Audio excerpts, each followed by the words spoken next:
कहानी के अगले भाग में हम देखते हैं छाया के केबिन से जाते ही डॉक्टर गुरव अपनी सीट से उठे और केबिन से बाहर निकलकर यहाँ वहाँ देखने लगे, जैसे इस बात का इत्मीनान करना चाहते हो कि आसपास कोई है तो नहीं। फिर अंदर आकर उन्होंने केबिन का दरवाजा बंद कर दिया और सोफे पर बैठी तस्नीम के करीब बैठते हुए बोले, यह तुम्हारी कलाई में बंधी HMT घड़ी बहुत सुंदर लग रही है। और उन्होंने अपना हाथ तस्नीम की कलाई पर रख दिया। तस्नीम के चेहरे पर अनमने मन के भाव उभर आए। वह अपना हाथ पीछे खींचकर बोली, सर यह HMT वगैरह की बातें छोड़िए, आपको क्या काम है यह बताइए। इतना सुनते ही डॉक्टर गुरव ने तस्नीम को झटके से अपनी ओर खींचा और उसके गालों को चूम लिया। डॉक्टर गुरव के इस अनअपेक्षित आक्रामक व्यवहार से तस्नीम हतप्रभ रह गई। उसने पूरी ताकत से डॉक्टर गुरव को ऊपर की ओर धकेला और सोफे पर पड़ा अपना बैग उठाकर तेजी से केबिन के दरवाजे की ओर दौड़ पड़ी। बाहर आकर तस्नीम न चीखी न चिल्लाई। वह बुरी तरह घबराई और नर्वस लग रही थी। वह सायन कोलीवाड़ा स्थित प्रतीक्षा नगर में अपने घर जाने के लिए एक ऑटो रिक्शा में बैठी और घर पहुंचने तक सिसकती रही, लेकिन घर पहुंचते ही उसके सब्र का बांध टूट गया और वो फूट फूट कर रोने लगी। क्या हुआ बेटी, तू इस तरह क्यों रो रही है? तस्नीम की माँ उसे इस तरह रोते देखकर चिंतित हो गई।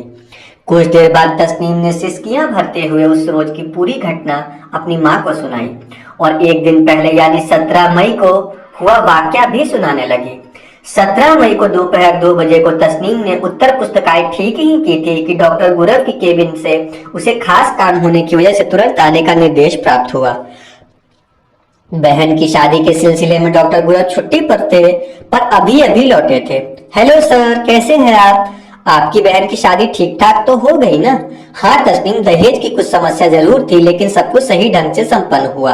आज मैं मानसिक रूप से खुद को काफी हल्का फुल्का महसूस कर रहा हूँ। इसके बाद डॉक्टर गुरव ने तस्नीम के शरीर पर ऊपर से नीचे तक निगाहें घुमाते हुए, आज तो तुमने चकाचक ड्रेस पहन रखी है, सचमुच आज तुम लाजवाब लग रही हो। तस्नीम ने अपनी इस प्रशंसा की उपेक्षा कर दी।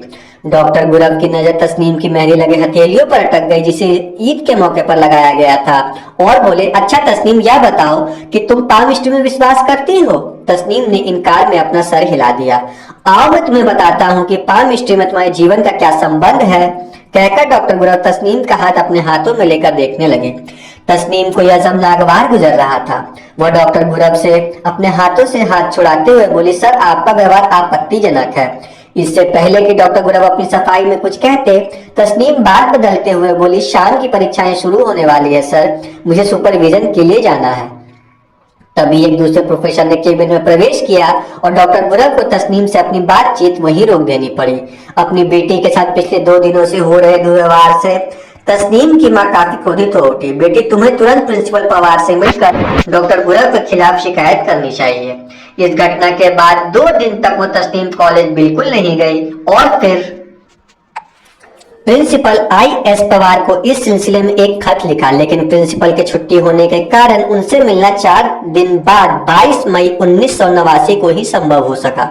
तस्नीम को देखते ही प्रिंसिपल पवार बोल उठे, देखो ऐसी बातें तो होती रहती हैं, तुम्हें अपनी माँ को इसके बारे में नहीं बताना चाहिए था। आखिर डॉक्टर गुरव ने तुम्हें किस ही किया है ना, और तो कुछ नहीं किया। Be broad minded enough. Principal Pawar का तर्क सुनकर तस्नीम आश्चर्यचकित रह गई। लेकिन सर आपने इस कॉलेज के प्रिंसिपल हैं और मुझे आपके सहयोग की जरूरत है यहाँ पर। देखो तुमने उस दिन तो साड़ी भी नहीं पहनी थी, इसलिए डॉक्टर गुरव ने तुम्हें किसी और जगह छुआ भी नहीं। क्यों, सही है ना मेरी बात? प्रिंसिपल अपने तर्क को आगे बढ़ाते हुए चेतावनी भरे स्वर में कहा, अगर तुमने उनके खिलाफ शिकायत की तो वे तुम्हारी कॉन्फिडेंशियल रिपोर्ट खराब कर सकते हैं, तुम्हारा जीना हराम कर सकते हैं और क्रोधित होकर तुमसे वही हरकत पुनः दोहरा भी सकते हैं। मेरी सलाह मानो और इस सारी घटना को भूल जाओ। और निराश तस्नीम वापस घर लौट आई। पिछले दिनों घटी इन घटनाओं को याद करते हुए तस्नीम के सामने पुरानी स्मृतियां सजीव हो उठी। 25 वर्षीय भारी भरकम शरीर और खोए खोए से व्यक्तित्व वाली तस्नीम चांद शेख सायन कोलीवाड़ा में 10 बाई 10 के छोटे से घर में अपनी माँ, एक छोटे भाई और 2 छोटी बहनों के साथ रहती है। उसका बड़ा भाई खाड़ी देश में रहता है, लेकिन घर चलाने में किसी भी तरह की आर्थिक मदद नहीं करता। तस्नीम के पिता पत्रकार थे और उन्होंने इनकलाब और अखबार आलम में काम किया था। वे एक अच्छे उपन्यासकार भी थे। करीब 8 साल पहले 1981 में उनका इंतकाल हो गया था। उस समय तस्नीम की उम्र 18 वर्ष थी। तब तस्नीम ने धैर्य और साहस के साथ घर की जिम्मेदारी संभाल ली।